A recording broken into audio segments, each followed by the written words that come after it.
Hello friends, welcome to easy notes for you online study channel. आप सबके अपने YouTube channel पे आप सभी का बहुत बहुत स्वागत है। Good afternoon everyone. स्टार्ट करते हैं आज की इस क्लास को। Previous year question paper PYQ revision for UGC net 2022 2022 का एग्जाम कभी भी अनाउंस हो सकता है, जो इसकी एग्जाम डेट है, क्योंकि पूरा प्रोसेस ऑलरेडी कंप्लीट हो चुका है। अब दो चीजें आनी बाकी रह गई हैं, वो है इसका एडमिट कार्ड और दूसरा है इसका एग्जाम शेड्यूल। तो हम लोग टाइम बिल्कुल वेस्ट नहीं करेंगे, स्टार्ट करेंगे आज के क्वेश्चन के साथ में। पहला क्वेश्चन आपके सामने स्क्रीन पे। स्टार्ट करते हैं, जल्दी से सब लोग लाइव आ जाइए। पीवाईक्यू रिवीजन स्टार्ट करते हैं पहले क्वेश्चन के साथ में। क्वेश्चन नंबर 1 आपके सामने, आंसर करिए। टाइम स्टार्ट हो गया है अब। हेलो प्रिया, वत्रा, कुलसुम, साक्षी, रीता, मंजू, आरती, नीति, आंसर करो बेटा। खुशबू आंसर करो। चंदा, क्वेश्चन नंबर 1 आपके सामने।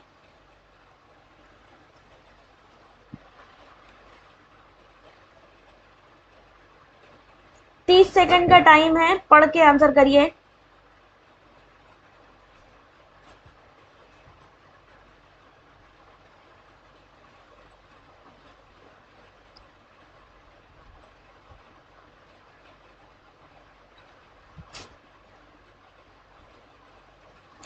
गुड आफ्टरनून रूबी, चीकू। क्या लगता है इसका सही आंसर आप लोगों को?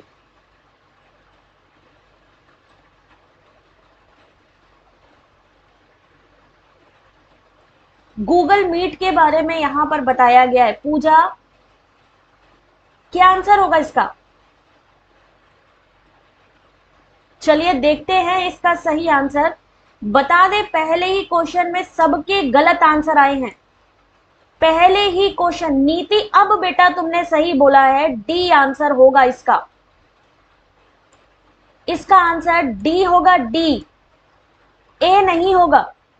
गूगल मीट के फ्री वर्जन में अपने व्यक्तिगत जीमेल अकाउंट के द्वारा आप अपना सत्र रिकॉर्ड कर सकते हैं।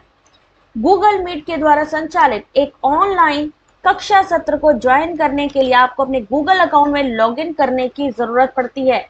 ऑप्शन नंबर डी होगा इसका सही आंसर। ये गलत यहाँ पे एक्सप्लेनेशन है, इसको मत पढ़ना, ठीक है। इसका सही आंसर है option number D,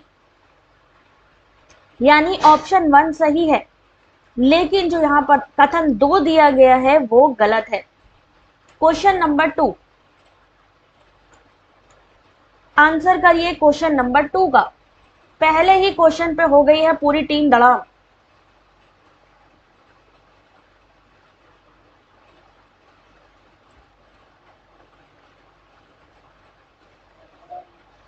good afternoon आतिश, आंसर करो बेटा।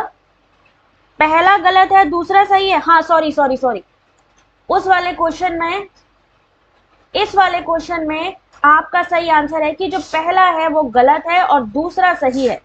डी आंसर, तभी तो बोला मैंने, option number D. Question number 2, एक मैचिंग दी गई है यहां पे, और इसका सही आंसर होगा ऑप्शन नंबर डी। इसका भी आंसर होगा, क्या आंसर होगा? ऑप्शन नंबर डी होगा, यानी प्रोप्राइटरी एलएमएस में क्या हो जाएगा? Black board. प्रोप्राइटरी में क्या होएगा? ब्लैक बोर्ड होएगा।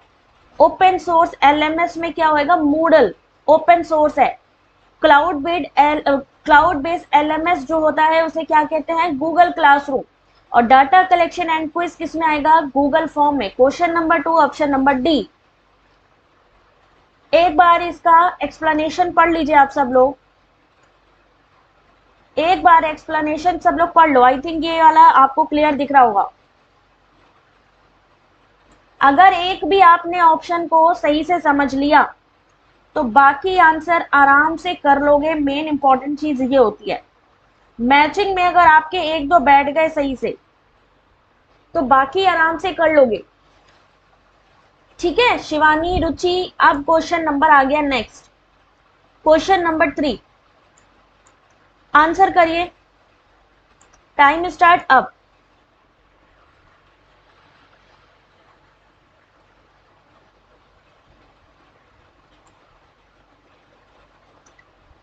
क्वेश्चन पे फोकस करो सब लोग।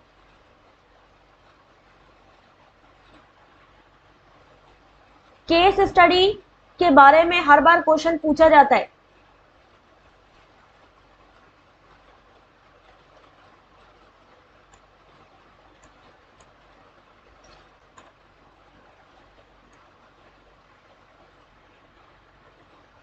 इस क्वेश्चन का सही आंसर,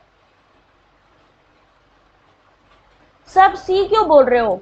बी नहीं हो सकता है क्या? रीना गुड आफ्टरनून बेटा। सबने सी क्यों बोला? रीजन होगा कुछ सी बोलने का। पारुल गुड आफ्टरनून बेटा। क्या होगा इस क्वेश्चन का सही आंसर? निम्नलिखित में से कौन से प्रकरण अध्ययन के बारे में सत्य है? Which of the following a true case study? Option number B क्यों नहीं होगा ये बताओ मुझे। पढ़ा है, याद आ रहा है चंदा? क्या आंसर होगा इसका? मोतशीम, केस स्टडी क्वालिटेटिव भी होती है ना कि सिर्फ क्वांटिटेटिव। Very good. आप लोगों का सी आंसर बिल्कुल सही है। यानी कि सामान्यतः एक समय में एक प्रकरण का चयन करना। केस स्टडी किसी पर्टिकुलर चीज के बारे में बात करनी या उसके बारे में एनालिसिस करना। Option number D, integrate different perspective, विभिन्न परिप्रेक्ष्यों को संगठित करता है। ऑप्शन ई, विशिष्ट हेतु सर्वोत्कृष्ट अनुवर्ती उपागम का अंगीकार करता है। Question number 3 option number C, और इसका एक्सप्लेनेशन है इस पीडीएफ में जिसको आपको पढ़ना है। क्या होता है इसमें? एक व्यक्ति, केस स्टडी एक व्यक्ति, एक समूह या किसी घटना का, किसी पर्टिकुलर घटना का गहन अध्ययन है। केस स्टडी में व्यक्ति के जीवन और इतिहास के लगभग हर पहलू का विश्लेषण, व्यवहार के पैटर्न और कारणों की तलाश के लिए किया जाता है। केस स्टडी का सामान्य उद्देश्य किसी व्यक्तिगत स्थिति का वर्णन करना होता है। उदाहरण के लिए किसी व्यक्ति, व्यवसाय, संगठन या संस्था का गहन अध्ययन करना। इसमें एक ही प्रकरण का चयन किया जाता है, उच्च परिणाम वाला होता है, विभिन्न परिप्रेक्ष्यों को संगठित करता है। Question number 4। क्वेश्चन नंबर 4,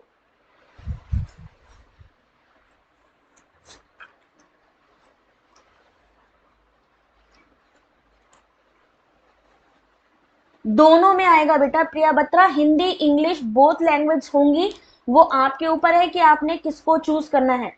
दोनों ही लैंग्वेज में मिलेगा। लेकिन एक चीज और होगी, वहां स्टार्ट करने से पहले आपसे पूछा जाएगा कि आप हिंदी में देखना चाहते हो अपना क्वेश्चन पेपर या इंग्लिश में। तो अगर आपने वहां स्टार्टिंग में ही अगर आपने इंग्लिश को सेलेक्ट कर लिया तो आपको हिंदी में नहीं दिखेगा, लेकिन अगर आपने हिंदी को टिक किया तो हिंदी इंग्लिश दोनों में दिखेगा। इसलिए कोशिश करना कि हिंदी वाले पे ही टिक करना स्टार्टिंग में, प्रोसेस करने से पहले।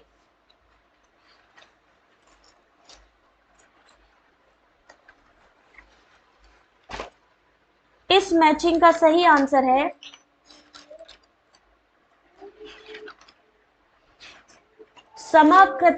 समाकृतिकता, यानी कि जो समान तरीके से दिखे, जो समान तरीके से जिनकी आकृति समान तरीके की हो। ठीक है, समाकृतिकता यानी जिनकी आकृति समान तरीके की हो या जिनके लक्षण समान तरीके के हो। ऑप्शन नंबर बेटा डी बिल्कुल सही है। समाकृतिकता यानी क्या होएगा? ऑप्शन नंबर 1, समानता, संरचना की समानता, है ना, समान समाकृति। हिंदी की सबसे अच्छी बात यह है कि उसको संधि विच्छेद कर लो तो आपके आंसर ऐसे निकल आएंगे। त्रिभुजन, गुणात्मक, परिमाणात्मक दोनों पद्धतियों का प्रयोग। कृपणता का सिद्धांत, सॉरी, त्रिभुजन किसने दिया था? त्रिभुजन किसने दिया था? और कृपणता का सिद्धांत, आधार वाक्य की सरलतम पद्धति, प्राचल यानी जनसंख्या का गुण। Question number 4 option number D. Question number 5, answer करिए क्वेश्चन नंबर 5 का। हाँ, अटेम्प्ट इंग्लिश में कर सकते हो, उसकी कोई इशू नहीं है। स्टार्टिंग में होता है ना, पहले आपको वो लोग पूरा जो गाइडलाइंस होंगी वो आपको देखनी होगी नीचे आपको ओके में टिक करना होगा। वहां वो आपसे लैंग्वेज पूछेंगे कि आप अपना क्वेश्चन पेपर किस में सॉल्व करना चाहते हैं। वहां पे ये चीज ध्यान रखना, अगर आपने इंग्लिश को सिलेक्ट किया तो आपको हिंदी में दिखेगा या नहीं दिखेगा इसकी गारंटी नहीं है, बट अगर आपने हिंदी सिलेक्ट की तो आपको गारंटीड इंग्लिश भी दिखेगा। ठीक है।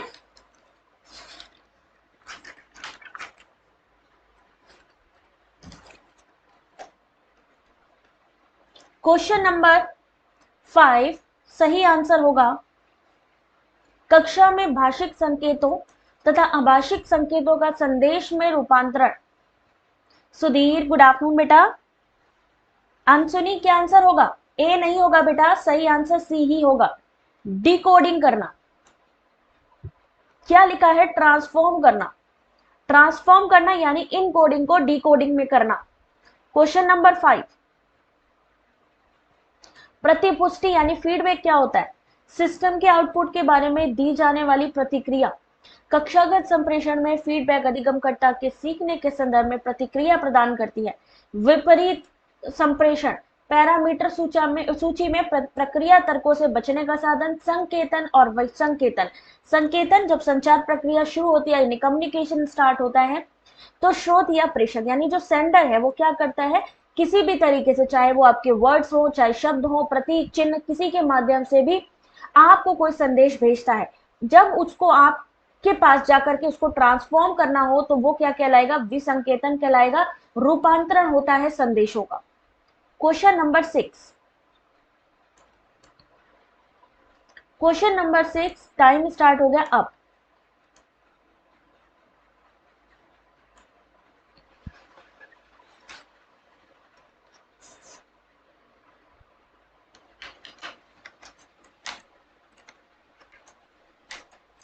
क्वेश्चन को पढ़ के आंसर करिए क्वेश्चन नंबर 6 का।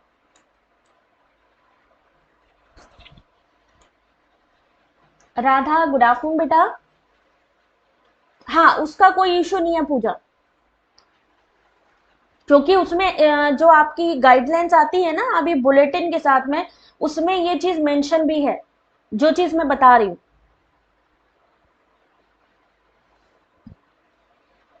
अब देखते हैं यहाँ पे किसका सही आंसर होने वाला है।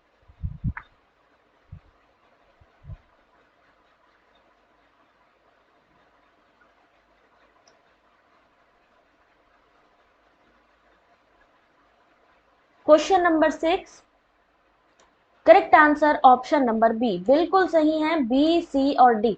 Openness, sharing of information. Option number D, trust, perspective taking in communication support. कक्षा संप्रेषण में परिप्रेक्ष्य ग्रहण किसकी सहायता करता है? इन तीन चीजों की।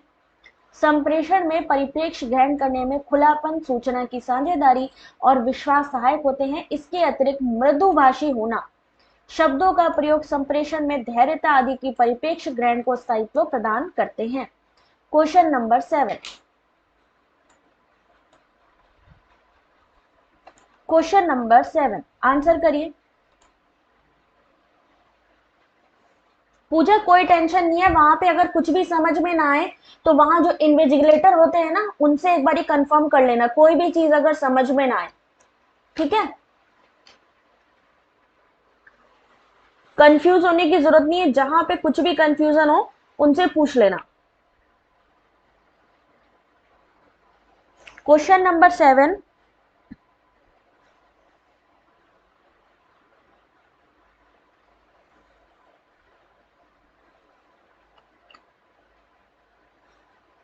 शिक्षकों से सकारात्मक प्रतिपुष्टि विद्यार्थियों को अभिप्रेरित करने के लिए अनिवार्य होती है।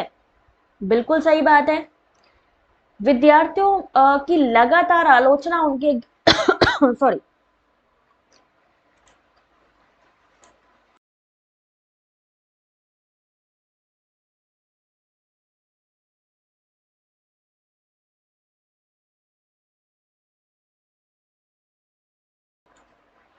पहला सही है इसमें, और जो दूसरा कहा गया है कि उनकी आलोचना उनकी ज्ञान की इच्छा में सकारात्मक परिणाम को महसूस कराने की सर्वोत्तम विधि है, ये गलत है। पहला सही और दूसरा गलत। क्वेश्चन नंबर कौन सा था? 6 था, ये 7 था, नहीं 6 था, ये 7 था, है ना। अब question number 8, question number 8 answer करिए।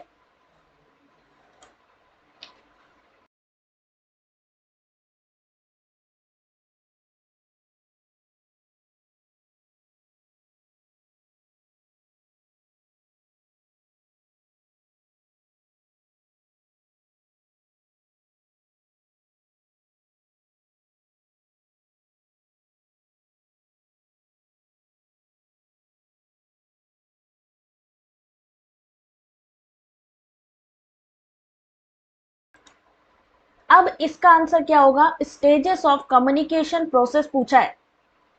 पारुल बताओ बेटा।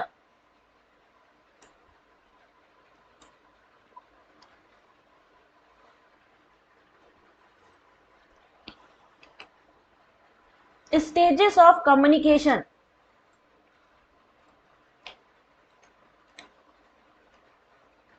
अभी ध्यान से देखना।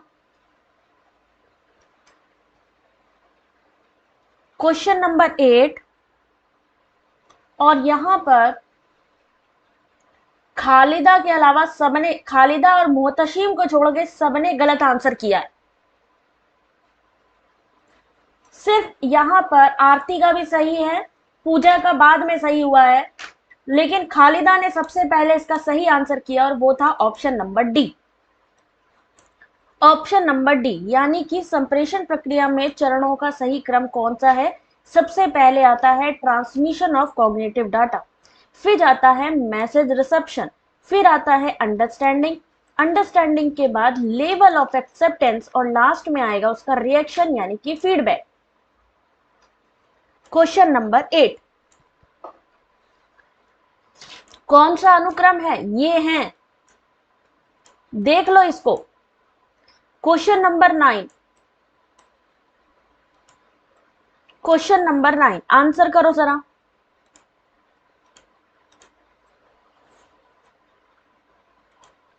प्रणाम वैशाली, आंसर करो बेटा।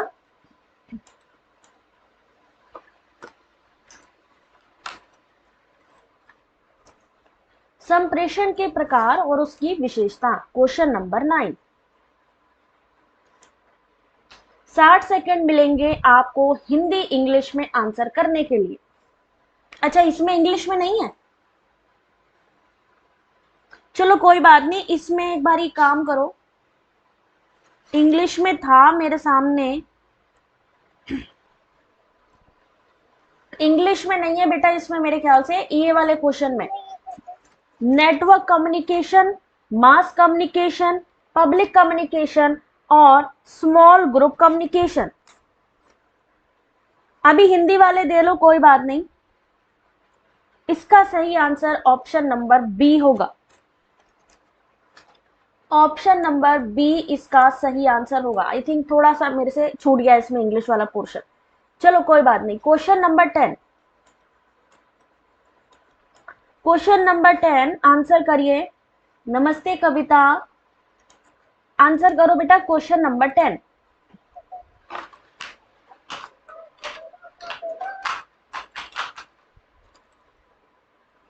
शगुन ने एक स्मार्टफोन उसके विक्रय मूल्य के 9/10वें मूल्य पर खरीदा, उसे इसे विक्रय मूल्य से 8% अधिक पर बेचा तो उसका लाभ कितना होगा?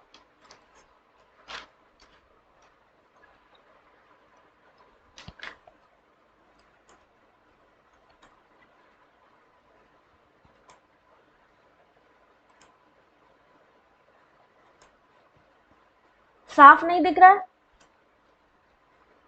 एक मिनट रुको जरा सा, अब दिख रहा है?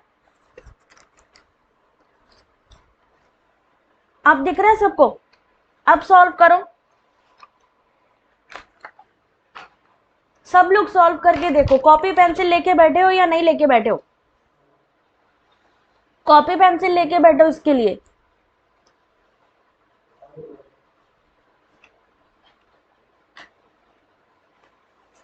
प्रियंका आंसर करो क्वेश्चन नंबर 10।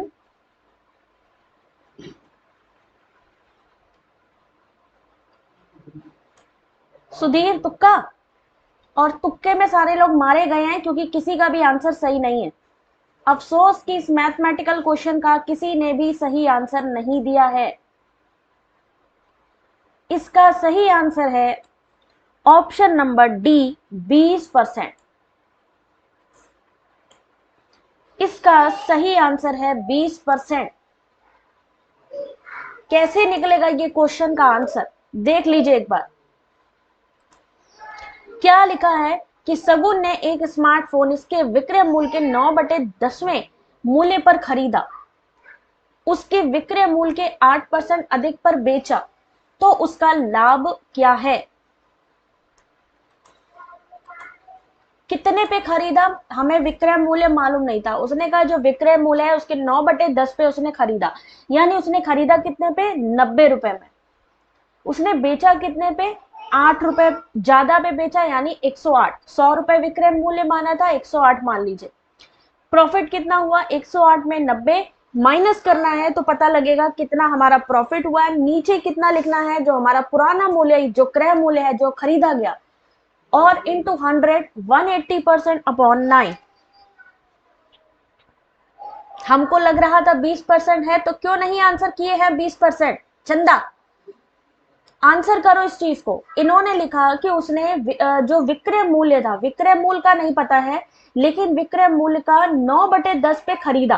तो हमने यहाँ पे अज्यूम किया कि मान लीजिए विक्रय मूल्य 100 था, हमने खरीदा किस पे, 9/10 पे, तो 100 का 9/10 कितना हुआ, 90। फिर उसने लिखा कि जो विक्रय मूल्य था उसका हमने क्या किया, पूरा क्वेश्चन देखो एक बार। विक्रय मूल्य से 8% अधिक पर बेचा। अब हमारा विक्रय मूल्य था 100, बेचा किस पे, 100 में 8 रुपए और 8% अधिक बढ़ा दिए, तो कितना हो गया, 108। अब 90 से अगर 108 हुआ है, तो ये इन दोनों के बीच का डिफरेंस है। कितना डिफरेंस लिखना है, बटे नीचे 9 लिखना है, 90 लिखना है, क्योंकि पुराना मूल्य कितना था हमारा, 90। समझ में आ गया। आगे बढ़े, क्वेश्चन नंबर 11। अब ये तो आराम से कर लोगे ना, चलो आंसर करो। वही तो मुझे लग रहा है कि कुछ लोगों ने क्वेश्चन को पढ़े बिना ही आंसर तुक्के लगा दिए, और खास तौर पे मैं देख रही हूँ कि मैथमेटिकल में ज्यादा तुक्के लगते हैं।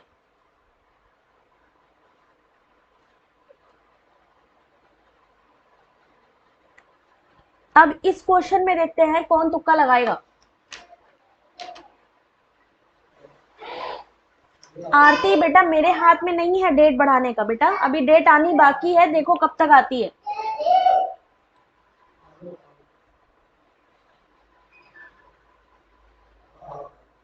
वेरी गुड पूजा।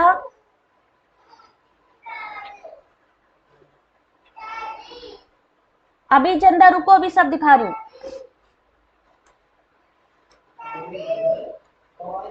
पूजा, राधा, वेरी गुड। अरे डी क्यों बोल रहे हो, ए सही है कि डी सही है। तुम लोग तो जल्दबाजी में सही आंसर को भी गलत कर दो। सही आंसर डी होगा इसका। और जल्दबाजी में राधा ने, पूजा ने क्वेश्चन को ठीक से पढ़ा ही नहीं और कर दिया। डी सही है, नीति बिल्कुल सही कह रही है, मंजू, प्रशांत, गीता बिल्कुल सही है। तुम लोग जल्दबाजी में आते हुए क्वेश्चन को पता नहीं कैसे तुम लोग सॉल्व करते हो कि गलत कर देते हो। अब यहां पे देखो क्या होता जा रहा है इसका। चारकोल को 4 लिखा है, एच को लिखा है, क्या लिखा है आगे देखो ध्यान से, 5। ए को किसमें लिखा है, ए को लिखा है 5, सॉरी 1। पूरा सीक्वेंस देखिए एक बार ध्यान से, तो अपने आप समझ में आएगा। अगर हम सी गलत तो नहीं कर दिया हमने, गलत तो नहीं कर दिया, क्योंकि यहां पर हमारा ऑप्शन ही अलग है और यहाँ पे कोल कार लिखा है। कोल कार का मतलब है COAL, यहां से उठा लो, यानी 4913, यानी 4913 इसमें है, 4913 इसमें है, CAR यानी 416। 4, अरे हाँ यही सही तो है तो सही, यहाँ पे ऑप्शन कर लिखा है।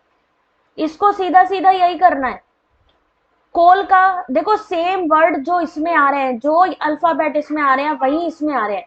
कोल का सीधा सीधा उठा लो, 4913।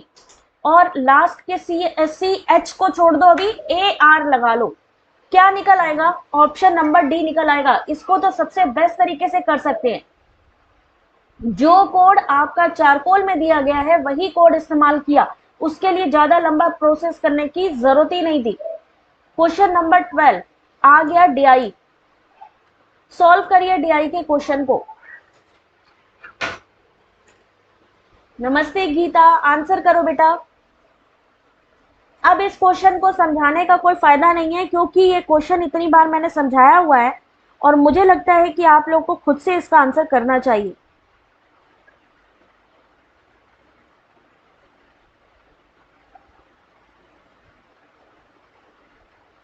मैं दूंगी 1 मिनट का पूरा पूरा टाइम पढ़ने के लिए।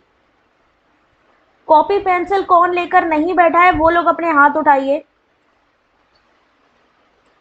2021 2020 2021 और 20 का क्वेश्चन मिला जुला है। बेंगलोर शहर में 2019 और 2009 में उपलब्ध रिक्तियों की संख्या के मध्य अंतर बताइए। कविता 360 पे कर लो बेटा। वीडियो की क्वालिटी सेटिंग पे जाकर बढ़ा लो, 360 कर लो, प्रॉपर दिखेगा बेटा। इतना आसान क्वेश्चन है ये। साक्षी एक बार फिर से बेटा सॉल्व करो। आप में से हैंड अपने ऊपर करो जिसको जो जो अपने पास कॉपी पेंसिल लेके नहीं बैठा है।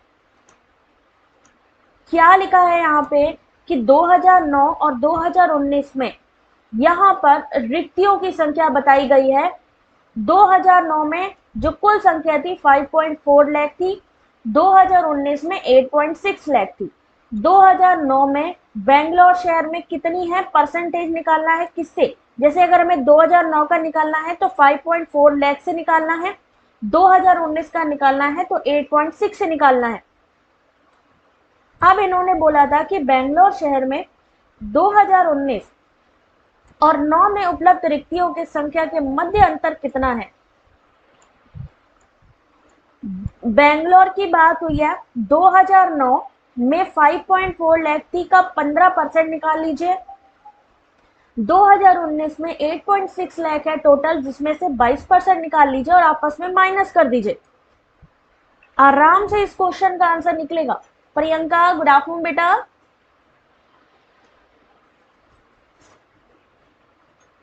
नंदलाल नमस्ते। अब देखो बेटा इसका आंसर निकलेगा कैसे।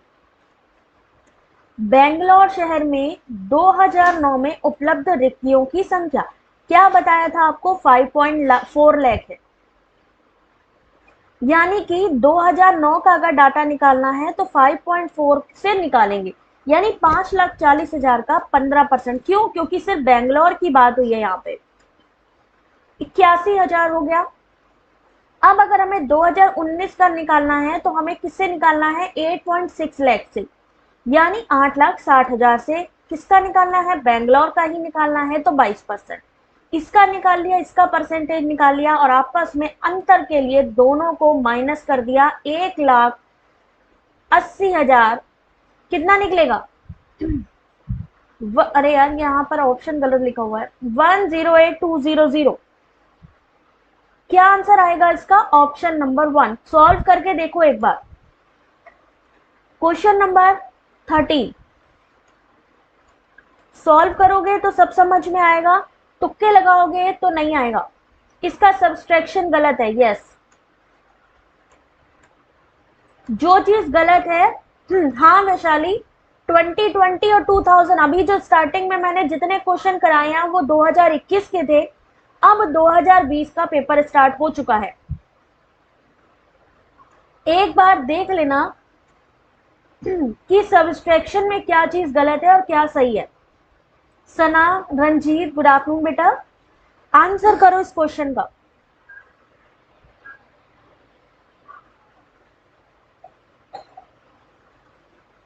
दो 2009 और 2019 में हैदराबाद शहर में उपलब्ध रिक्तियों की औसत संख्या।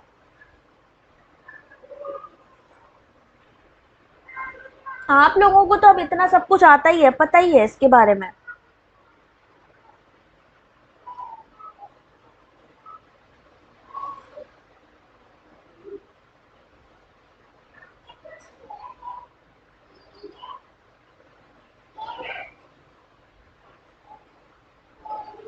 सॉल्व करके देखो। 108200 ही होगा पूजा। चलो देखो, हमेशा मैं कहती हूँ क्वेश्चन को एक बार क्या करना है, आपने क्रॉस चेक करना है कि ऐसा तो नहीं है कि कोई चीज गलत आपको बताई जा रही है। कोई भी बुक 100% करेक्ट नहीं हो सकती, कोई भी टीचर 100% करेक्ट नहीं हो सकता। नॉलेज एक ऐसी चीज है जो टाइम टू टाइम चेंज भी होती है, और बहुत ही ऐसी चीजें होती हैं जो हर एक चीज में कोई नहीं हो सकती। तो मस्ट ये सबसे अच्छी चीज रहती है, मैं आप लोगों से हमेशा कहती हूँ कि कोई भी क्वेश्चन पढ़ो, कहीं भी डाउट हो तो उसको अपने टेलीग्राम ग्रुप में डालो और आपस में उस चीज को डिस्कस करो। क्या लिखा है, हैदराबाद शहर में उपलब्ध रिक्तियों की संख्या 2009 और 2019 में कितनी दी, और उनका औसत निकालना है, यानी एवरेज निकाल देना है 61,400। ये मैंने पता है एक साल कंटिन्यू आप लोगों को डीआई इतनी पढ़ाई है, कितने मैंने पीवाईक्यू कराए हैं, उसके बावजूद भी गलती हो रही है, क्यों हो रही है मुझे समझ नहीं आ रहा। इतनी बार मैंने पढ़ाया है आप लोगों को। आंसर करिए क्वेश्चन नंबर 40।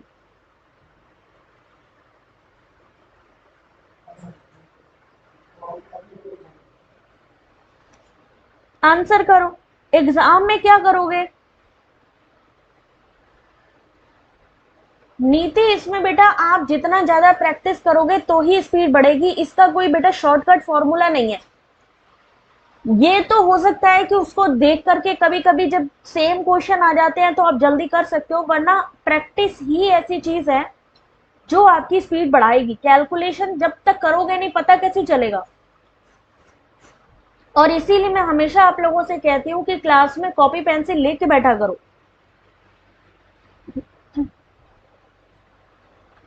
इसका सही आंसर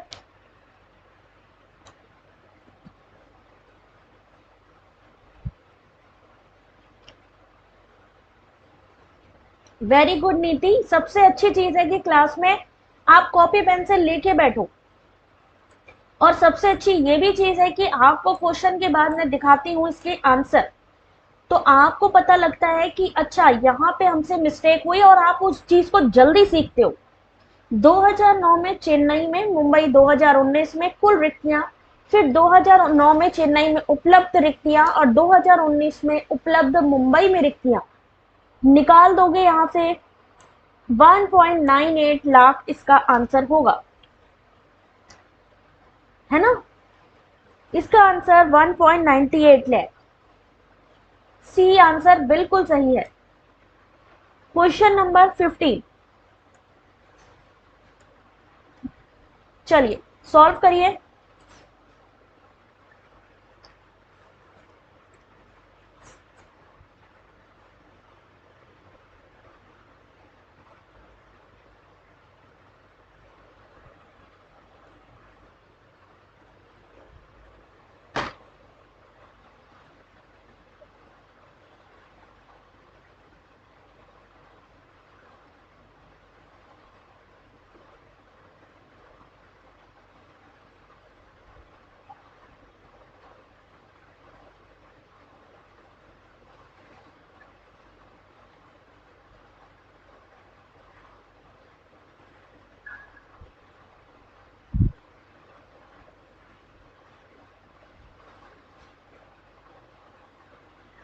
आंसर करो क्वेश्चन नंबर 15।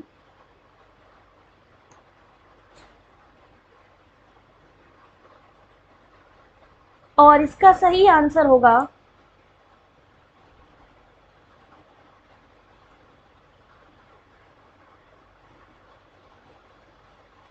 अभी यहाँ पे सबकी बैंड बजी हुई है डीआई के क्वेश्चन में, उसके बावजूद अभी टेलीग्राम पे मैंने देखा 150 बच्चा ऑनलाइन बैठा हुआ है। 150 में से कोई 100 बच्चा भी नहीं है जो क्लास में आके, लाइव क्लास में आके क्वेश्चन को सॉल्व करे। और फिर एग्जाम टाइम पे सब क्या बोलते हैं कि मैम यार मेरे को डीआई नहीं आई, पता नहीं डीआई बहुत बहुत ही हार्ड थी, ऐसा था वैसा था, ये क्वेश्चन आया था वो क्वेश्चन आया था। क्यों? जब क्लास हो रही है 60 बच्चे ही सिर्फ सीरियस हैं। इसीलिए यूजीसी नेट ने भी 6% बच्चों को ही कहा है कि भाई आप 6% ही क्वालिफाई करो। आप सोचो खुद से कि एग्जाम उन्होंने बोला जून के लास्ट में हो सकता है, और उसके बावजूद भी कितने लोग कुल सीरियस हैं। सही आंसर 1.6 लाख है। किस किसने इसका आंसर सही दिया? कितना गलती हो रही है डीआई के क्वेश्चन में इतना कराने के बावजूद। और जो लोग आराम से बैठे ये सोच रहे हैं कि यार मैं तो ऐसे ही हलवा निकाल लेंगे तो क्या हो जाएगा। थैंक यू नीति। बेटा आप लोगों को मैं भी आऊं क्लास में आके मैं क्वेश्चन को सॉल्व करूं, चली जाऊं, मैं वेट ना करूं कि यार पता है आपको छोटे वीडियो होते हैं वो जल्दी चलते हैं, मालूम है मेरे में व्यू क्यों नहीं आते? मेरा रीजन ये है क्योंकि मैं वेट करती हूँ आप लोगों के रिस्पॉन्स का। मैं चाहती हूँ कि अगर मैं आई हूँ क्लास में तो एटलीस्ट आप लोगों को वो चीज समझ में आए और आप लोग उस चीज को प्रैक्टिस करो। लेकिन चीजों को समझना बहुत जरूरी है कि नहीं यार, कोई चीज कोई बंदा आप पे मेहनत कर रहा है, आपके लिए वेट कर रहा है, और उसके बावजूद भी कुल 60 बच्चे देख रहे हैं। Really Zubair good afternoon. Telegram पे 150 बच्चा लाइव है, बट क्लास अटेंड करने में क्या हो रहा है मुझे समझ में नहीं आता। और अगर अभी क्लास नहीं अटेंड करी आप लोगों ने, 2021-20 के क्वेश्चन नहीं सॉल्व किए, तो आप लिख के ले लो कि बैंड बजने वाली है उन लोगों की एग्जाम में। बैंड बजने वाली उन लोगों की एग्जाम में जिन्होंने ये क्वेश्चन सॉल्व नहीं किए। बच्चे वैशाली, गलत होना जरूरी है, गलती करनी जरूरी है, क्योंकि गलती करोगे तो ही पता लगेगा कि हम सही कहाँ हैं। गलती करना, मैंने तुम लोग को कभी पनिशमेंट किया इस चीज के लिए कि नहीं यार तुम लोग गलत क्यों कर रहे हो? कभी नहीं किया। क्यों? क्योंकि अगर यार तुम लोग करोगे ही नहीं गलती तो सही कैसे पता चलेगा? लेकिन मतलब सोचो, टेलीग्राम पे सबको पीडीएफ चाहिए कि मैम पीडीएफ दे दो। यार मैम भी पीडीएफ बनाती है, मेहनत करती है आप लोगों के ऊपर। कोई फ्री लाइव क्लास नहीं देता, कोई फ्री पीडीएफ नहीं देता आज के टाइम में, बट एटलीस्ट तुम लोग क्लास तो अटेंड करो कम से कम। यार मैं देखूं तो सही कि लोग हैं कितने। फिर अगले दिन कह देते हैं नहीं मैम आप क्लास लो हम अटेंड करेंगे, फिर वही हाल इन लोगों का। डी आंसर सही है, 1.6 लाख। मैं सोच रही हूँ प्राइवेट कर दूं क्लासेस। प्राइवेट करने से जो बच्चा डेली आएगा सिर्फ उसको क्लास दूं, बाकी दूं ही ना। ऑप्शन नंबर डी इसका सही होगा, क्वेश्चन नंबर 16। मतलब सामने बैठ के बंदा आपको क्वेश्चन को सॉल्व करवा रहा है, सॉल्व करवाने के बाद एक्सप्लेनेशन दे रहा है, और उसके बावजूद भी कितने लोग सीरियस हैं यार।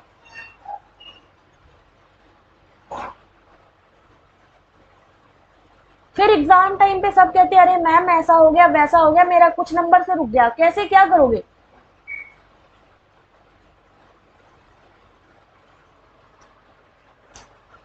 सबको पता है कि अगर क्लास होनी है, मैम ने कह दिया क्लास होनी है तो 100% क्लास होगी।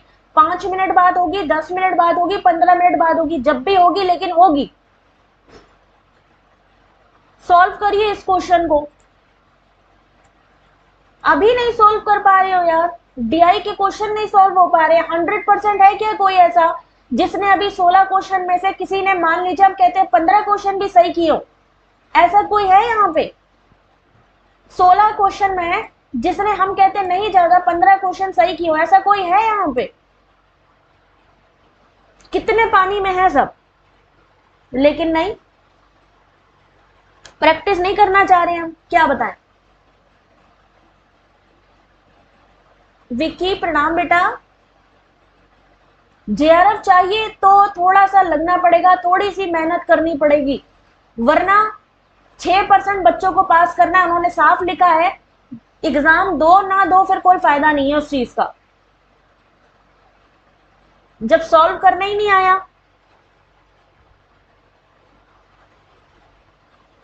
आधे से ज्यादा बच्चे दूसरों का ऑप्शन को देख के वो मान लेते हैं कि वही आंसर सही है। क्या आंसर होगा रूबी कुलसुम? जिसने अभी इस क्वेश्चन को सॉल्व किया है, अपनी एक्सप्लेनेशन शीट को जरा टेलीग्राम पे शो करेंगे आप लोग। मजाक नहीं है किसी भी चीज को, एग्जाम मजाक नहीं होता बेटा, पूरे साल की मेहनत किसी किसी की होती है पता है। डी आंसर सही होगा क्वेश्चन नंबर 16 का। देखिए इसका एक्सप्लेनेशन। पूरे पूरे साल बंदे मेहनत करते हैं और जब मेहनत हाथ नहीं आती है ना तो बड़ा दुख होता है उस समय। 16 का डी, जिन्होंने भी इस क्वेश्चन का सही आंसर दिया है, कॉपी पेंसिल पे किया है या नहीं मुझे चेक करना है। सबने अपना अपना स्क्रीनशॉट लो जिस पे भी आपने लिखा है और उसको मेरे को भेजो टेलीग्राम पेपर 1 के ग्रुप में। 16 का आंसर देख लो। क्वेश्चन नंबर 17, टाइम मिलेगा सिर्फ 30 सेकेंड। जिसने जिसने सॉल्व किया है, आई डोंट थिंक कि उनको कोई प्रॉब्लम होगी स्क्रीनशॉट शेयर करने में।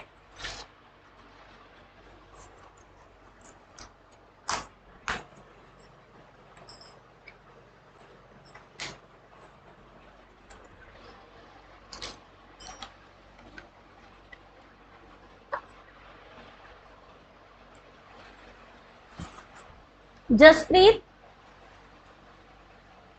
कोई बात नहीं जसप्रीत, तुमने मैसेज कर दिया था। नीति, बच्चे जो भी इसका एक्सप्लेनेशन भेजेगा वो मेरे लिए नहीं भेज रहा। एक चीज समझ लो, वो अपने कॉन्फिडेंस को मुझे दिखाएगा, सिर्फ इतना समझो। जो भी चीज आप करोगे वो आपके कॉन्फिडेंस को बिल्डअप करेगा। क्वेश्चन नंबर 17,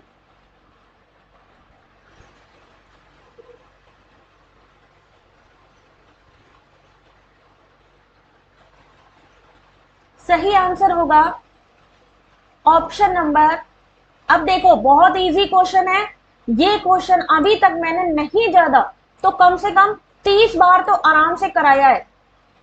30 बार यही वाला क्वेश्चन, सेम क्वेश्चन मैंने कई बार कराया है टीचिंग लेवल का, फिर भी यहाँ पे गलत हो रहा है। ऑप्शन नंबर डी सही है। जिन्होंने गलत किया, क्यों गलत किया मुझे समझ नहीं आया। वेरी गुड जसप्रीत, सही करो या गलत करो लेकिन एक्सप्लेनेशन भेजो। शिक्षण के किस स्तर में संरचना निर्देशन विद्यार्थियों के व्यवहार का निकट से पर्यवेक्षण करना है। निकट से मतलब जो छोटे बच्चे होते हैं उनको क्या करती है टीचर पर्सनली थोड़ा सा अच्छे से उसको देखती है जिससे कि उनको चीजें समझ में आए, है ना। तो निकट से जहां पर अगर कहा जाए कि सुपरवाइज करना तो वो मेमोरी लेवल। क्वेश्चन नंबर 18, 17 का यहाँ पे एक बार देख लेना एक्सप्लेनेशन। 18 का आंसर करिए। इतने सारे क्वेश्चन एक क्लास में करवाती हूँ, सोचो जरा, 30-30 क्वेश्चन होते हैं।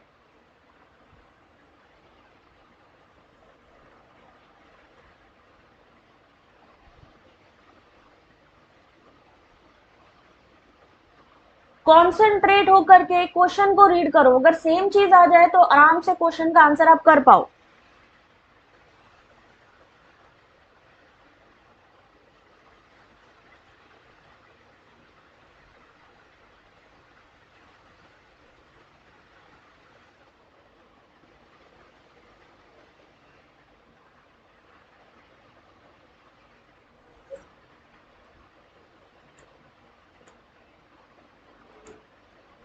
शिक्षण का प्रतिमान यानी model of teaching is a description of, शिक्षण का प्रतिमान निम्नलिखित में से किसका विवरण वर्णन होता है।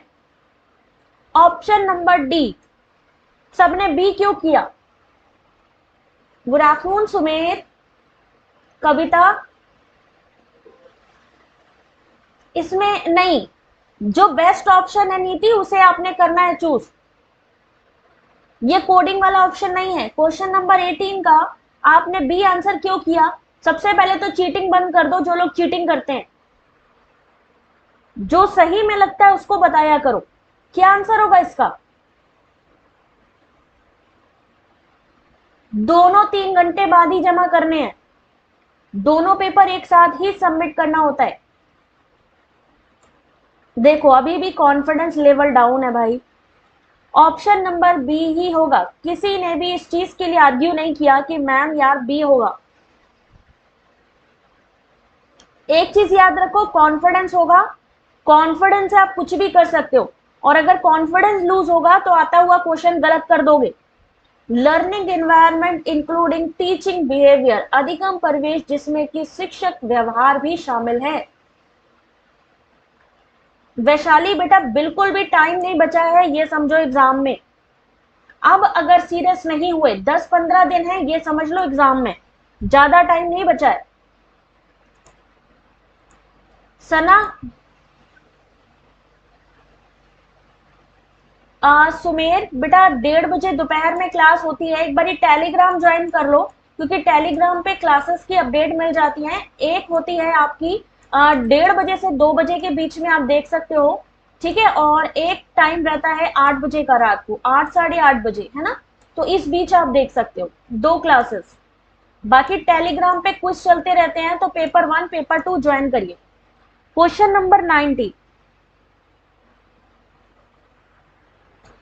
अब देखते हैं इसका सही आंसर कौन करता है।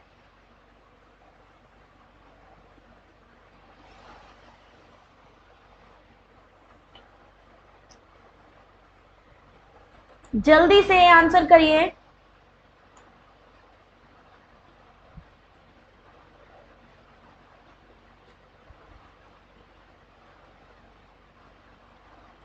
इस क्वेश्चन का सही आंसर है ऑप्शन नंबर 1, दोनों ही सही है। अधिकतम निष्पादन यानी maximum performance test are design to assess the upper limit of the examinee knowledge and abilities. Typical response test are design to measure the behaviour and characteristics of examinee. Question number 19 का explanation आपके सामने है। आपने क्या करना है, इस PDF को हमारी वेबसाइट से फ्री में डाउनलोड करना है। कोई चार्जेस नहीं है पीडीएफ के, ना ही क्लास के। बट अगर कोई सपोर्ट करना चाहता है तो वो भी हमें पेटीएम या किसी के भी थ्रू जो भी थोड़ा बहुत कर सकता है। तो यहाँ पर पीडीएफ फ्री में प्लस लाइव क्लास फ्री में आप ज्वाइन कर सकते हो। तो जो चीज अच्छे से मिल रही है उसको तो एटलीस्ट करो ही करो। Question number 20। अब देखते हैं इसका सही आंसर कौन करता है।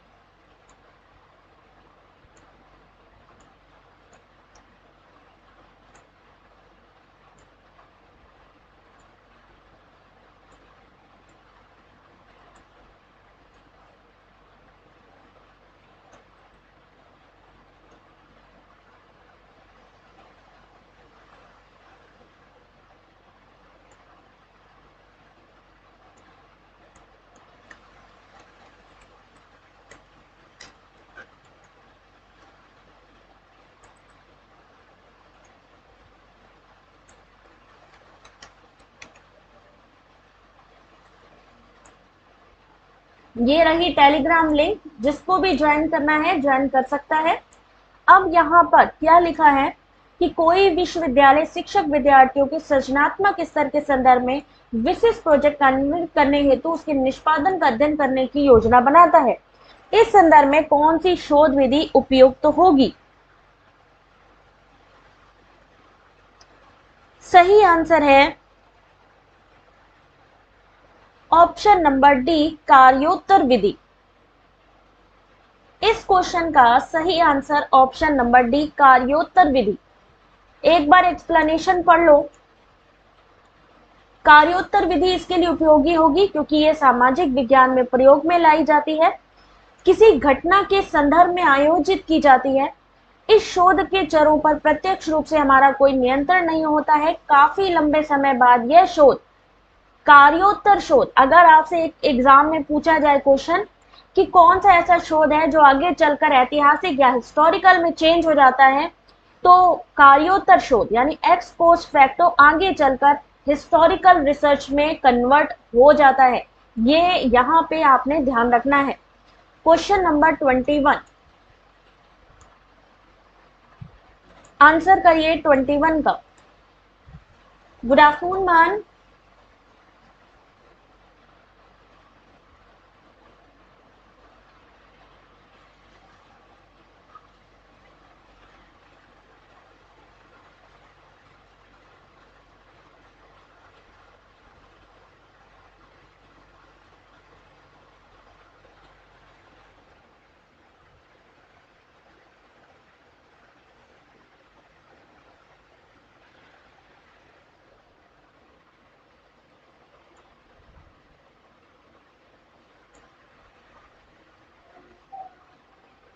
कौन सा क्वेश्चन, क्वेश्चन नंबर 20।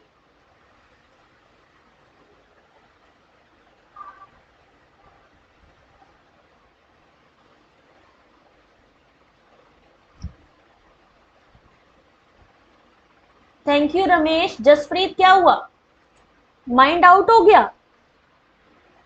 इसका सही आंसर ऑप्शन नंबर बेटा बी होगा, 1, 2 एंड 4। ये वाला क्वेश्चन आपका बहुत बार आपके पीवाईक्यू में आया है, मोस्टली आस्क्ड क्वेश्चन है ये।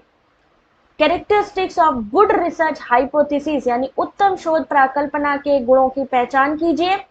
amenable to empirical verification, conceptual clarity in defining the variables, accessibility in terms of research resources। Question number 20 क्या था कि कोई विश्वविद्यालय शिक्षक विद्यार्थियों के सृजनात्मक स्तर के संदर्भ में विशिष्ट प्रोजेक्ट कार्यान्वित करने में उसके निष्पादन का अध्ययन करने की योजना बनाता है।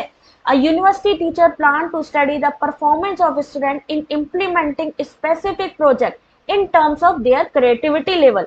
अगर हमें किसी की क्रिएटिविटी लेवल को देखना है, अगर हमें उसको चेक करना है और उसके अकॉर्डिंग हम कोई प्रोजेक्ट बनाते हैं, तो वहां पर क्या होती है, एक्स पोस्ट फैक्टो मेथड होता है।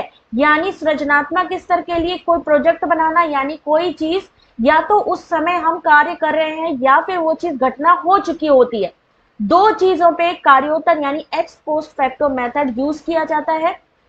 किसी घटना के संदर्भ में आयोजन करना, घटना यहाँ पे क्या चीज हो गई, सृजनात्मक यानी यहाँ पर उनकी क्रिएटिविटी लेवल को हमें चेक करना है। क्रिएटिविटी लेवल को चेक करने के लिए हम यहाँ पर प्रोजेक्ट बना रहे हैं और उस प्रोजेक्ट के थ्रू हमें करना है, यानी हम क्या कर रहे हैं, यहाँ पर उसकी क्रिएटिविटी को चेक कर रहे हैं। तो यहाँ पर इसका सही आंसर होगा एक्स पोस्ट फैक्टो मेथड, कार्योत्तर विधि। ठीक है, कार्योत्तर विधि, या तो कार्य हो चुका हो या फिर उस कार्य को किया जा रहा हो, वहां पर एक्स पोस्ट फैक्टो मेथड होगा। दो जगह पे होता है। उसके बाद क्वेश्चन नंबर 22 आंसर करिए। इसको देखो, कोई भी कॉन्सेप्ट हो तब तक कोई चीज समझ में नहीं आएगी, कौन सा गलत बता रहा है। देखो, किसी भी क्वेश्चन में डाउट हो, उसको आपने सीधा सा एक काम करना है, उसको आपको सर्च करना है, किसी बुक से नहीं, कहीं कुछ नहीं, आपको सीधे गूगल पे देखना है। कविता 360 पे बेटा वीडियो की क्वालिटी एक बार कर लो तो प्रॉपर दिखेगा। A research scholar, while writing his or thesis, uses ICT as various stage of research conducted. He justify the conceptual error in interpreting result, attributing the same to the specific ICT devices. This will be labeled as,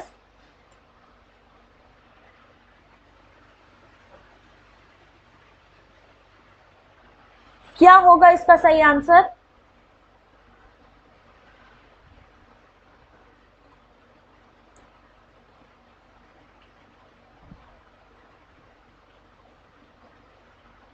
अगर वो किसी technical चीज में इसका, अगर यहाँ पर वो क्या कह रहा है कि अगर वो कुछ काम गड़बड़ कर देता है और उसके बाद वो डाल देता है कि नहीं यार ये चीज खराब है, तो इसका मतलब है कि उसे टेक्निकल नॉलेज की कमी है, तकनीकी अक्षमता। Question number 22 option number 1। Question number 23, ठीक है, मतलब उससे गलती हो गई है लेकिन उसने कहा नहीं यार मशीन ही खराब थी, कंप्यूटर ही खराब था, तो क्या होगा, इसका मतलब है कि कहीं ना कहीं वो टेक्निकल नॉलेज उसको नहीं है उतनी। 23,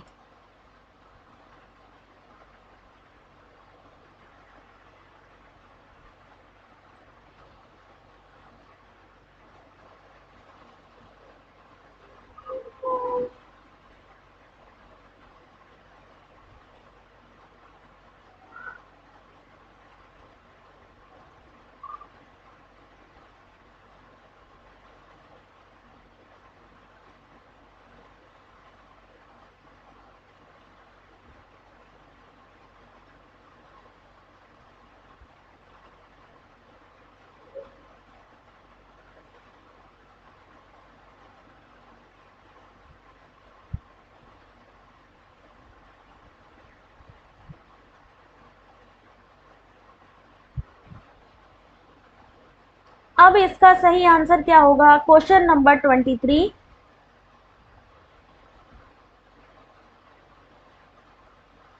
पूजा, एक बार बेटा पीडीएफ को आप लोग अच्छे से पढ़ना, ठीक है? और जहां पर भी कोई कंफ्यूजन हो उसको बताना टेलीग्राम पे। पीडीएफ को अच्छे से पढ़ना कि कहां पर क्या कंफ्यूजन हो रही है, उसके बाद बताना। ऑप्शन नंबर बेटा सी इसका सही आंसर है। कथन एक सही है कि क्रियात्मक अनुसंधान चक्रीय होता है क्योंकि इसमें योजना, क्रिया, पर्यवेक्षण, विचारण का चक्र शामिल होता है। लेकिन दूसरा सही नहीं है। क्यों सही नहीं है? क्योंकि क्रियात्मक अनुसंधान चक्रीय होता है, ये तो आपको पता ही है। क्रियात्मक अनुसंधान का मुख्य उद्देश्य तत्कालिक समस्याओं का निवारण करना है। जिस समस्या का समाधान प्रगति में है उसकी चिंतनशील समीक्षा करना। इसलिए दूसरा गलत है। क्वेश्चन नंबर, यहां पर ऑप्शन नंबर 2 वो गलत है। सुमेर, पीडीएफ मिलेगी बेटा टेलीग्राम, सॉरी, वेबसाइट पे। अभी वेबसाइट का लिंक मैं शेयर कर देती हूँ क्लास के बाद में। क्वेश्चन नंबर 24, आंसर करिए।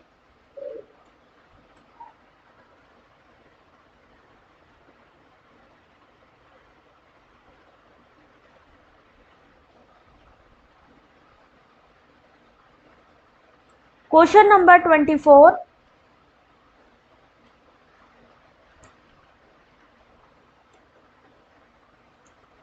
क्लास के एंड में मैं लिंक शेयर करूंगी जहां पे आपको ये पीडीएफ और इससे पहले की पीडीएफ भी जो हुई हैं पीवाईक्यू की, वो मिल जाएंगी।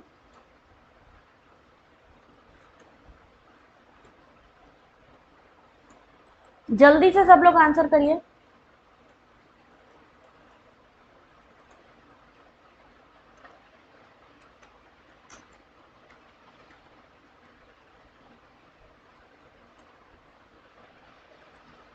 इस क्वेश्चन का सही आंसर, परिवर्तनीय टेक्नोलॉजी और संचार संस्थाओं के कारण निम्नलिखित में से क्या घटित हो रहा है? Option number A, system integration यानी कि सिस्टम एकीकरण। Option number 1। Question number 25,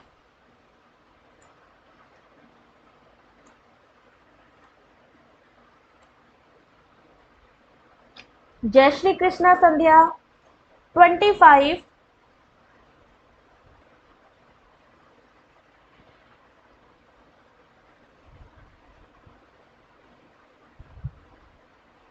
Uzma, पहले तुमने करेक्ट रिस्पॉन्स दिया, वेरी गुड। आज देखते हैं कौन सबसे ज्यादा क्वेश्चन को सही करेगा।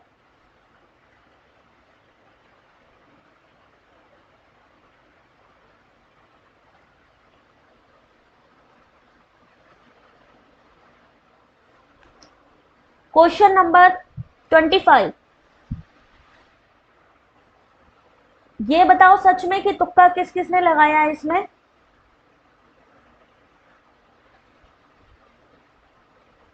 तुक्का टेक्नोलॉजी चल रही है, मुझे समझ में आ रहा है, करा किसी ने भी नहीं अभी।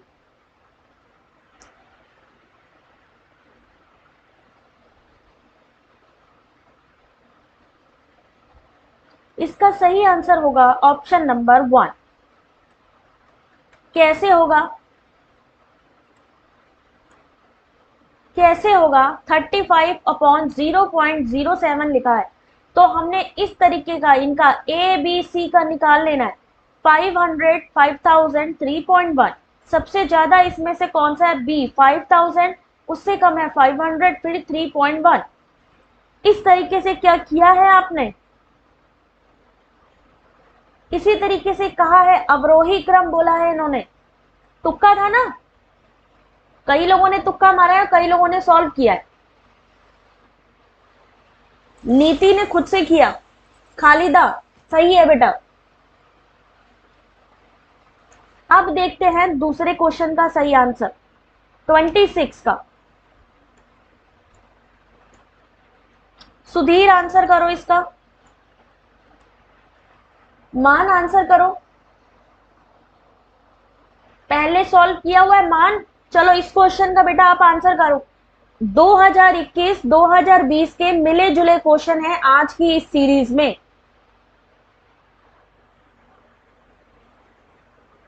एडिशन की सिंबल लगी, कोई बात नहीं कोई बात नहीं।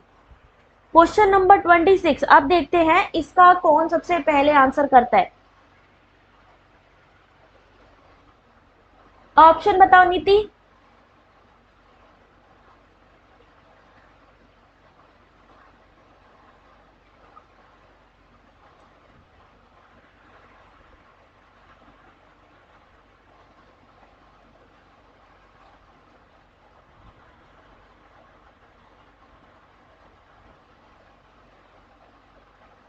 चलो देखते हैं इसका सही आंसर। यस नीति बिल्कुल सही। नन्नी नमस्ते बेटा। क्वेश्चन नंबर 26 सही आंसर है ऑप्शन नंबर डी। कौन सी संख्याएं भाज्य संख्याएं हैं? 4 और 5। कैसे? इसको आप 3 से डिवाइड कर सकते हो, इसको आप 3 से डिवाइड कर सकते हो, बट 11, 19 और 13 को किसी और संख्या से आप डिवाइड नहीं कर सकते। भाज्य संख्या नॉन प्राइम, यानी जो किसी और से डिविजिबल ना हो। अभाज्य जो डिविजिबल ना हो, और जो भाज्य यानी किसी से डिविजिबल हो। भाज्य यहाँ पे किसकी बात हो रही है? Non prime. प्राइम नंबर 2, 4, और जो अगर नॉन प्राइम की बात करिए है तो 3। वे प्राकृतिक संख्याएं जो एक से बड़ी हैं, जिनके केवल 2 गुणनखंड हैं जो कि 1, और वे संख्या स्वयं होती है अभाज्य संख्या कहलाती है। जैसे 13 जो कि स्वयं से ही डिविजिबल है, किसी और से नहीं। भाज्य संख्या एक से बड़ी व प्राकृतिक संख्या जो अभाज्य संख्या नहीं है, भाज्य संख्या कहलाती है। जैसे कि 11, 13, 19 अभाज्य हैं और 21 और 15 भाज्य है। किससे? 3 से आप इसको डिवाइड कर सकते हो। 27 इसका देखते हैं सबसे फास्ट आंसर कौन देता है। Hello Rumi, I am fine बेटा, आप कैसे हो? आधी उम्र बीत गई चंदा।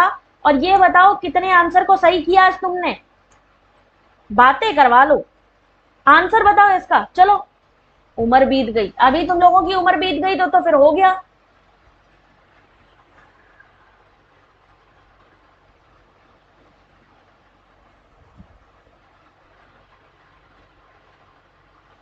Very good Nivedita.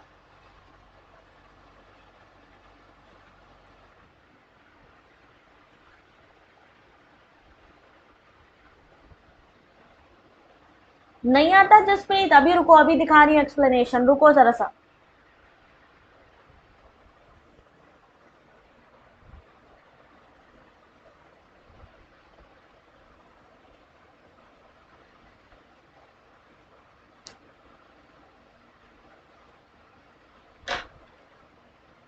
चलो देखते हैं इसका सही आंसर।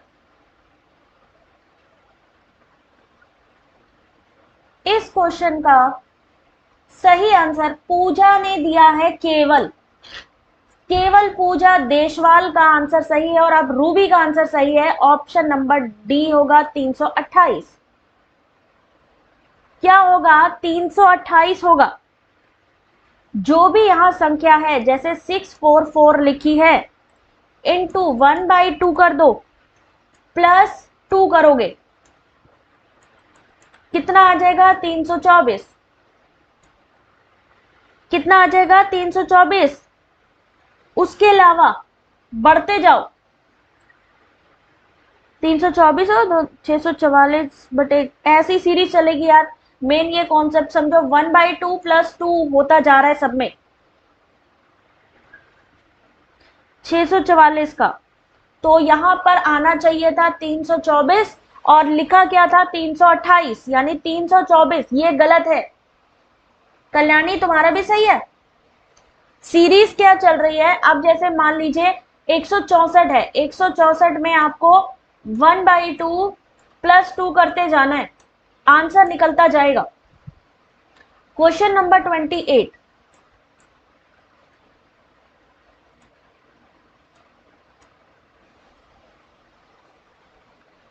चलिए,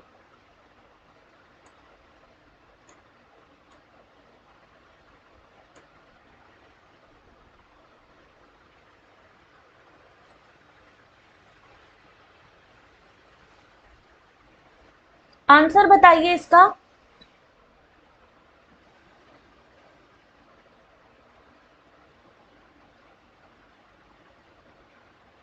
रमेश, तुम्हारा नाम भी ले रही हूं बेटा।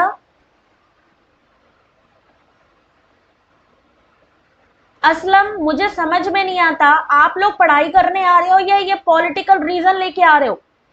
पॉलिटिकल कोई बात यहाँ पर नहीं होगी चैनल पे, याद रखिए इस चीज को। हम पढ़ाई करने बैठे हैं, ना कि पॉलिटिक्स करने बैठे हैं। कविता ने 25% की हानि पर 1950 रुपए में एक मोबाइल फोन बेचा। 30% के लाभ पर उस मोबाइल को बेचने हेतु उसे कितनी कीमत पर बेचना होगा। एग्जाम आ रहा है, उस पर फोकस करो, दुनियादारी बात की बात है।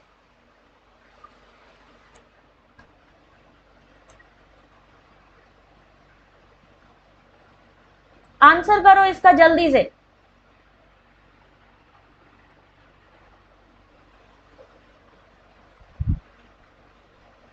चलो देखते हैं इसका सही आंसर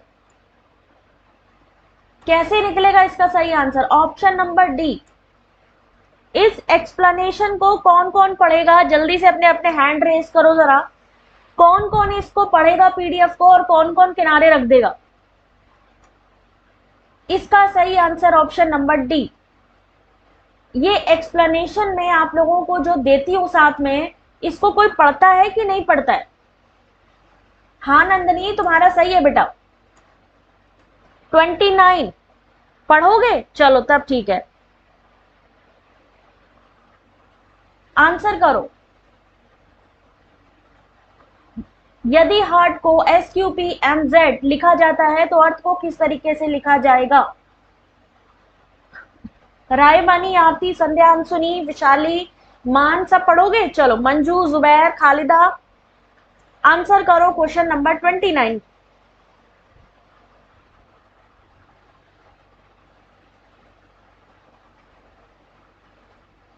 असलम, मुझे लग रहा है सिर्फ तुम्हारा माहौल खराब है, बाकी सबका माहौल यहाँ सही है। सब कॉन्सेंट्रेट कर रहे हैं, तुम डिस्ट्रैक्ट कर रहे हो सबको। अभी ब्लॉक कर देंगे 2 मिनट में। मैं कह रही हूँ पढ़ाई की जगह पे पढ़ाई की बातें करो। आंसर करो क्वेश्चन नंबर 29। अगर दोबारा ऐसे कोई कमेंट किया तो तुरंत ब्लॉक हो जाओगे। पढ़ाई करने बैठे हम लोग। 29 का आंसर करो। और जिसको लड़ाई झगड़ा करना है सीधा फोर्स पे जाकर के बॉर्डर पे जाके खड़े हो जाओ। बॉर्डर पे मरने के लिए कोई नहीं खड़ा होगा, अगर जाकर के जवान मरते हैं वहां पे, लेकिन बहस सबको करनी होती है। यदि हार्ट को SQPMZ के रूप में लिखा जाता है तो अर्थ को किस तरीके से लिखा जाता है। रमेश, एक बार पीडीएफ को एक्सप्लेनेशन पढ़ना बेटा, ठीक है। जो चीज समझ में ना आए फिर वो पूछना। टेलीग्राम जुड़ जाओ, टेलीग्राम पर जो चीज समझ में ना आए उसको स्क्रीनशॉट डाल देना। इसका सही आंसर होगा ऑप्शन नंबर बी, QPMZS। ये कैसे निकलेगा, इसको पढ़ना है। एक्सप्लेनेशन का मतलब है आप जो सॉल्व कर रहे हो, आपके सामने उस चीज को मैं बता रही हूं कि कैसे सॉल्व करना है, लेकिन पढ़ना किसने है, आपने। 29 क्वेश्चन में आज सब लोग अपना अपना स्कोर बताएं कि 29 में से कितने लोगों ने कितने आंसर सॉल्व किए। कोई ऐसा है जिसने 29 में से 25 क्वेश्चन सॉल्व किए हैं। 29 में से किसी के 25 आए हैं।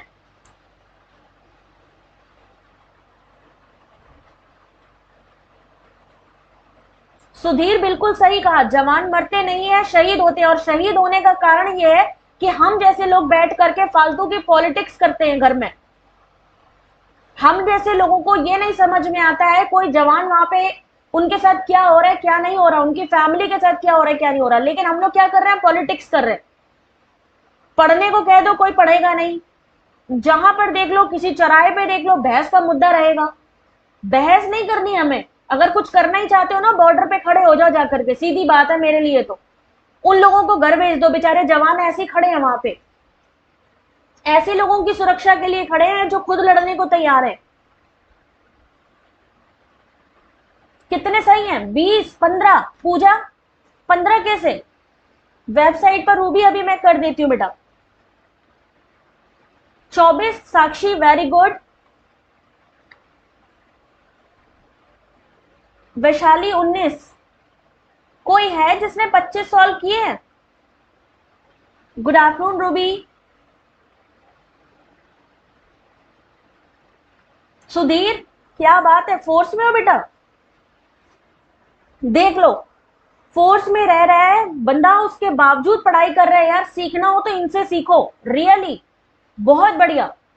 अपने देश के जवान हम लोगों के लिए कितना मतलब अपनी जान की दाव लगा देते हैं, और एक हम लोग हैं सिवाय लड़ाई झगड़े के और कुछ आता ही नहीं हम लोगों को। कोई बात नहीं, पूजा काउंट नहीं किया आती, कोई बात नहीं, लेकिन आगे से सबने काउंट करना है। और एक चीज ध्यान रखो, अगर आगे बढ़ना है तो पॉलिटिक्स से थोड़ा दूर रहो।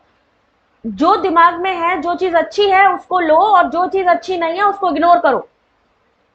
नीति 22 में से 21, वेरी गुड बेटा, वेरी गुड।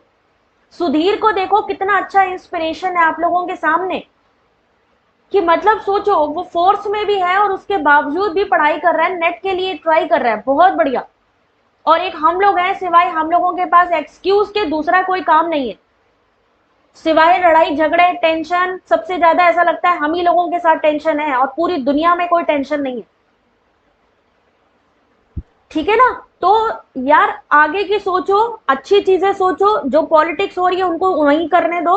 अपने देश को आगे बढ़ाना है तो सबको एक होकर चलना पड़ेगा, कोई भी हो।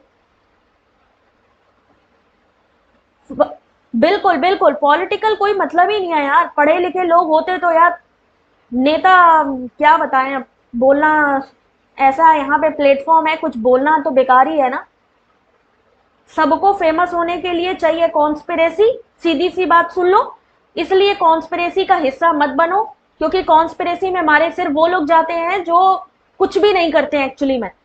इसलिए अपनी पढ़ाई पे फोकस करो, अपना नाम रोशन करो, अपने घर वालों का नाम रोशन करो, और सबसे अच्छी बात, अपने नाम के आगे डॉक्टर लगाओ, अपनी वैल्यू बढ़ाओ। ठीक है, चलो थैंक यू वेरी मच बेटा। नेट करना है बिल्कुल, ठीक है। चलो यहां पर कोई भी चीज हो, नहीं असलम, कोई भी, सिवाय यहाँ पर क्लास में सिर्फ हम लोग एजुकेशन की बात करेंगे। हमें किसी पॉलिटिकल का या वहां पे क्या चल रहा है उससे कोई मतलब नहीं है। खास तौर पे हिंदू मुस्लिम की कोई बात नहीं करेगा यहाँ पे, क्योंकि हमारे लिए हिंदू भी बराबर है, मेरे लिए असलम भी बराबर है, मेरे लिए नीति भी बराबर है, मेरे लिए सना भी बराबर है।